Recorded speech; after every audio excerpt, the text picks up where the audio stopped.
for Daryl Morey. The situation he was put in dealing with Chris Paul and Carmelo Anthony, two players that were dominant in their primes.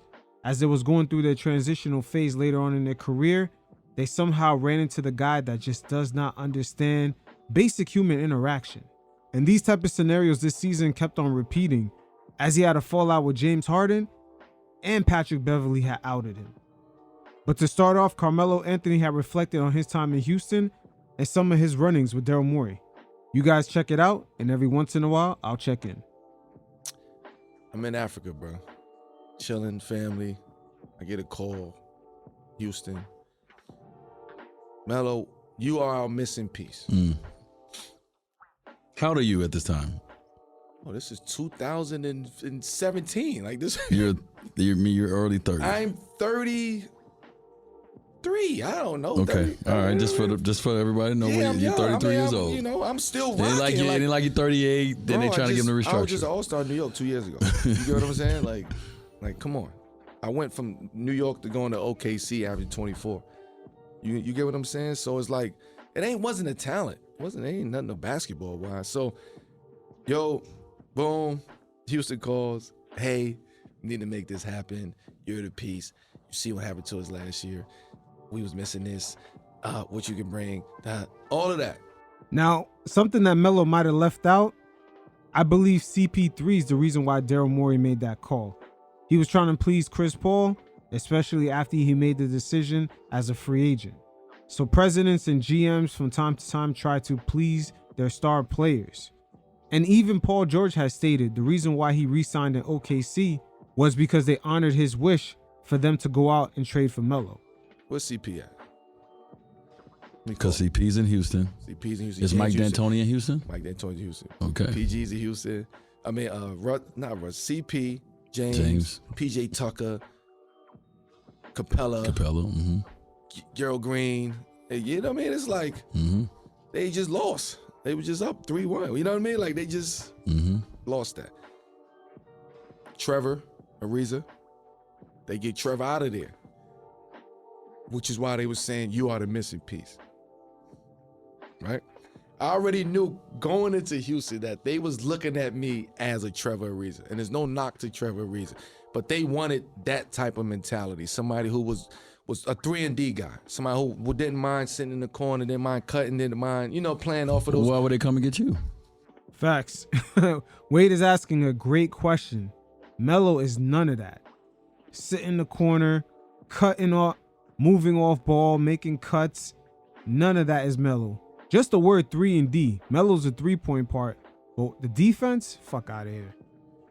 This is my question. I'm glad you asked this question. I'm asking them that. So how do you see me in this offense? Right. Because I know y'all are layups and threes. I got it. I'm a rhythm guy, right? But I see CP playing, so I'm like, okay, CP is kind of a similar mid-range guy. I got to get to it. Got to get a rhythm. You know what I mean? I'm okay. He's there. So, they would accept that from me. I mean, I get there. I get to Houston, man. They tell me, D-Wade, no mid-range shots. This is where some of the analytical guys get lost right here. How even before the game starts, you automatically phase out a part of the offense when you don't even know how the defenders are going to guard you. That doesn't even make any sense. And in the playoffs, the higher up you go, the deeper and deeper into the rounds you get. You're playing against teams that have 5 to 7 guys who are in sync defensively. So how the hell can you just eliminate the mid-range just off rip even before the game start? That shit doesn't make any fucking sense. It sounds like some regular season shit. But keep in mind, at this time, the Houston Rockets had the NBA Finals in sight from season to season, as they were a top 3 to 4 team in the West, year in, year out.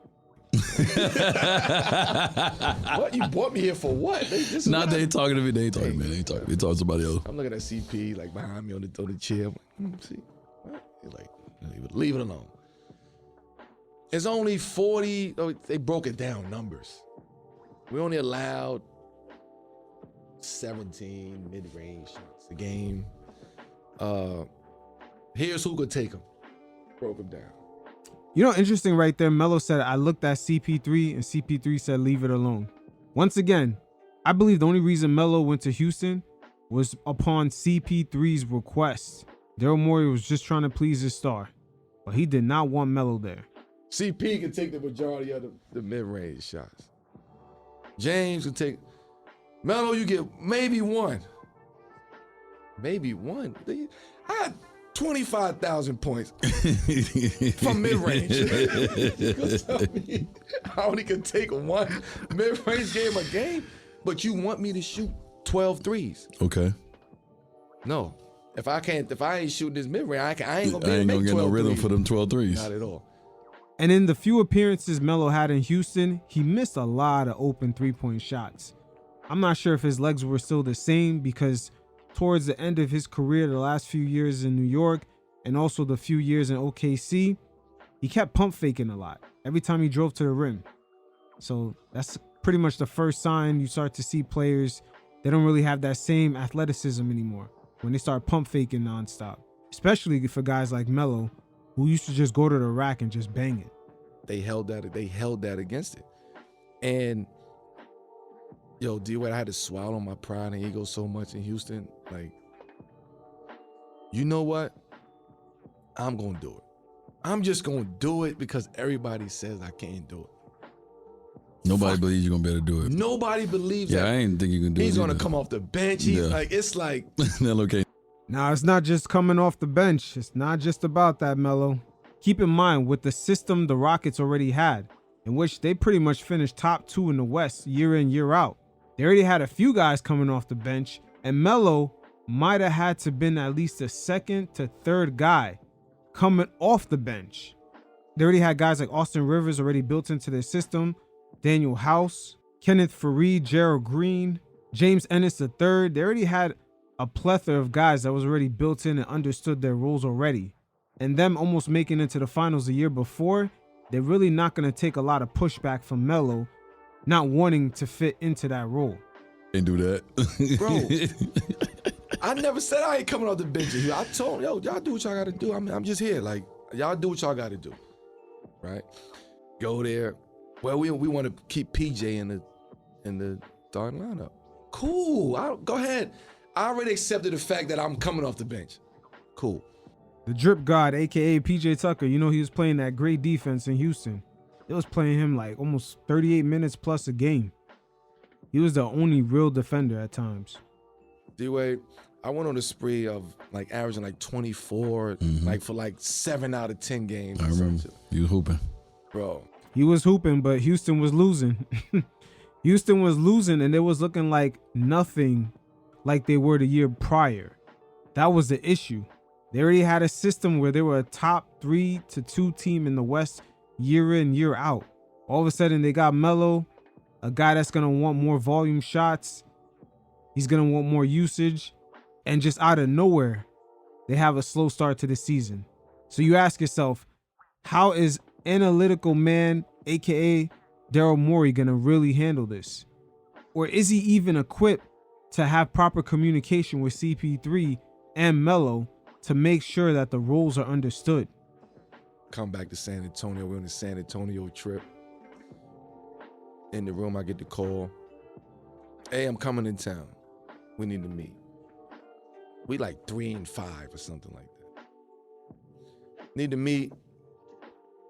I'm thinking he wanted to meet with me to figure out what's going on with the team and the players. And I don't want to say his name. I don't. Come to my room and says, Now, right there, I wonder if he's talking about James Harden. Something is going on with one of the players.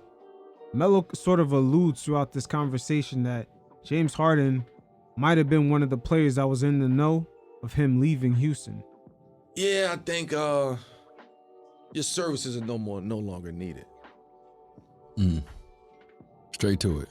I say, No foreplay. no foreplay. Damn. Sounds like he had all the foreplay with James Harden. I'm pretty sure he spoke to him before making that decision.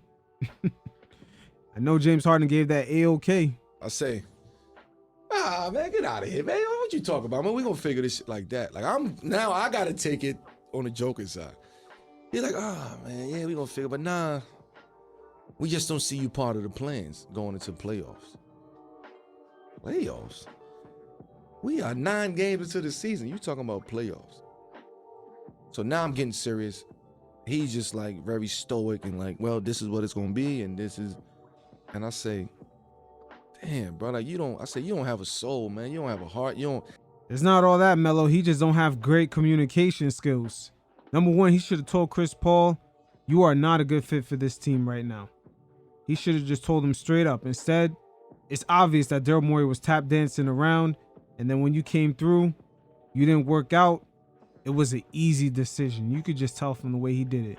He already knew this shit was never gonna work. I can take it, but the fact that you just came in here and just said, we don't have no place for you on this team, and I asked you why, and you tells me, well, it's just not a fit. I thought it was gonna fit. It's not gonna fit. No, he never fucking thought it was gonna fit. He was just trying to please CP3. Once again, Daryl Morey, man. Oh my God, this guy. It's like he put himself into weird circumstances for no reason. Just man up and tell CP3, no thank you. We're not gonna go out and get Melo. What's not gonna fit? So now, wheels are turning. Call CP. Go CP. Listen, bruh, you my family. You my brother. If you knew anything about this, Not you knew anything about this. this is real talk. This I is know, 1 I o'clock know. in the morning. Yo, come to my room right now, champ. Like, he like, what? I ain't there. Now I don't give a fuck where you at. I need to holler at you. Yo, you know anything about this? Come in the room. What, man, I swear I ain't. Yo, see, don't lie to me, bro. Like, come on. Like, I'm hurt at this point. Like, nigga, you my best friend. Like, nah, like, I'm gonna find out what's going on. I said, see, I just need you to tell me. I asked him 3 times, bro. CP will tell you that. I asked him 3 times. Did you know anything about this? He like, nah. See, the fact that Melo keeps confiding in CP3 throughout this whole Houston Rockets situation, it shows you CP3 was the reason why Melo was there. He definitely made that request to Daryl Morey. I promise you. He did. So I'm like, oh, all right, my nigga ain't. You know what I mean? Like, all right, boom. Like, I'm gonna figure this out. Like, I'm gonna figure it out. See, don't even trip. Call somebody else. Yo, you know about this? No. What's going on? But I'm wondering who's somebody else. You see, Melo does not say the name. I believe Melo has issues with James Harden. And this is the player he's talking about right now. Because James Harden would be the only one to know because he's running the ship in Houston. Daryl Morey's whole rise to fame is James Harden. So at this time, if James Harden wanted Melo to stay on the team, he would have stayed on the team. I was just with you at dinner. So of course I ain't, you don't got nothing to do with this. I'm just with you. You know I'm about to head a meeting. And to this day, I can't figure out what happened. I don't know what happened. I get rumblings of, Right. you know, Right. how the game go. We was in that seat before, you know what I'm saying? Just Yeah. a matter of what you do with that seat. Yeah. Interesting. We was in that seat before. He's talking to Wade as being a team leader, the team captain, the team superstar. So who do you think he's referring to? He's referring to James Harden. It's James Harden, man. He's the only odd man out in this whole situation. He has the most say-so in Houston. But once again, Daryl Morey and his fucking communication skills are poor. You can just tell. It's too many circumstances. You feel me? So now that year happens. I'm off away from the game, and I say, I'm done with it. So you were done with the game after that? Yeah, because I ain't had no answers. No answers. None. 28 the night before, 25. You got no answer while you sitting at home. You like, why am I sitting Bro, at home? You told me I should come to the game, but sit behind the bench. What the fuck is what? Oh, you Right. really trying to embarrass me now? Like, Yeah. you know what I mean? You really trying to make me flip to make me look bad? Like, no, I'm not gonna give you that. You know what? You asked me to leave. I'm cool. I ain't going to the game. Don't ask. You know what I mean? Like, you asked me to leave basically the team, and then you asked me to come to the games. I'm not doing that. No disrespect. We ain't gonna make no scene out of this though. That's crazy. He kicked him off the team to ask him to sit behind the bench. That shit is wild. Yeah. I'm gonna bite the bullet. I'm gonna walk away. Yeah, but it ain't that easy. I'm gonna deal with it on my time though. Okay. Yeah, so throughout the course of this segment, you'll see that this type of miscommunication with Daryl Morey repeats over and over. As now we're going to hear from CP3 and his experience with Daryl Morey, especially being traded from Houston to go to OKC. And keep in mind, CP3, just like Melo, they're in the phase of their career where they're transitioning from being that dominant star to being sort of in a different role as they kind of phase out into the sunset towards retirement. And during a sensitive time period for players who were once dominant, it has to be handled a certain way, and the communication has to be clear. But once again, Daryl Morey's not that guy for it. I can't just act like ain't nothing happening. Like, Mel was in tears, man.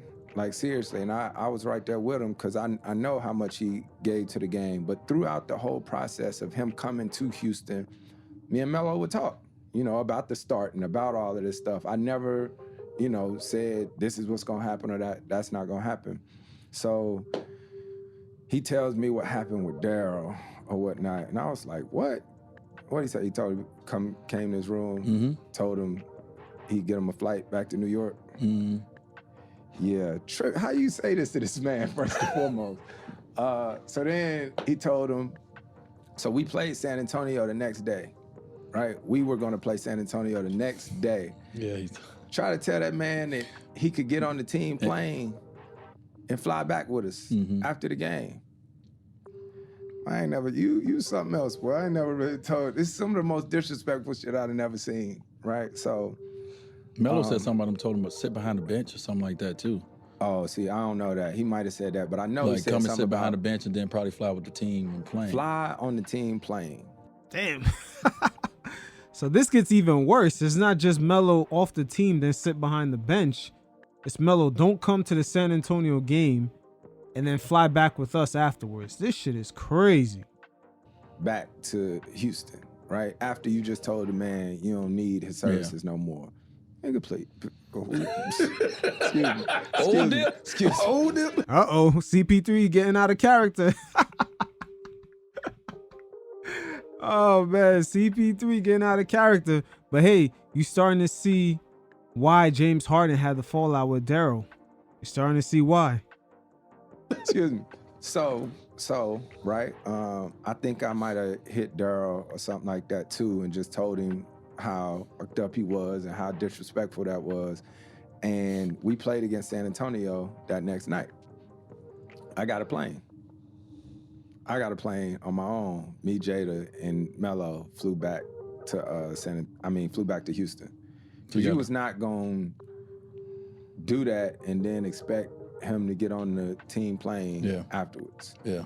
Yeah. Well, also too, when Melo told his side of the story, it wasn't just Melo in tears. I feel like you were too. Absolutely. Well, you That's left that out when you said your story. No, I said Melo. I said me too. No, you did not. You know you did. Oh, I thought I did. Yeah, well, Melo did. I thought I did. Yeah, no. But it was an emotional moment, right? No, straight up. I thought I said I was too. Yeah. I said Melo's in tears. I said me too. Well, I'm saying me too, because I know him. I know the type of work he had put into the game. Man. I knew being away from the family, you know what I'm saying? Seeing Cayenne growing up and all this, and it's crazy. And I think that's why even now, like when I see him with Cayenne getting to show up, just like when I see you with your kids getting to show up. But that Houston Melo thing was wild. But throughout the whole time, and Melo know I'd tell him right now, if he was right here, when Melo came to Houston, it was all these things coming out about if he's starting or coming off the bench, and all this stuff, like, right? Yep. So I called Melo, right? I was like, look, if you come to Houston or whatnot, we sort of had a starting five already, you know what I'm saying, with PJ and all this stuff. And it was crazy because it was almost like when I was in college because PJ got hurt. Oh, like your point guard in college. Yes, PJ got hurt in camp. And so the first few preseason games, Melo started. I remember that. But throughout that whole situation, I don't never care what they talking about in the media. We doing real life. You know what I'm saying? Trust and believe, I know that. We talking in real life. And so if you gonna let your homie like have to guess what's going on in the media, then it ain't gonna work.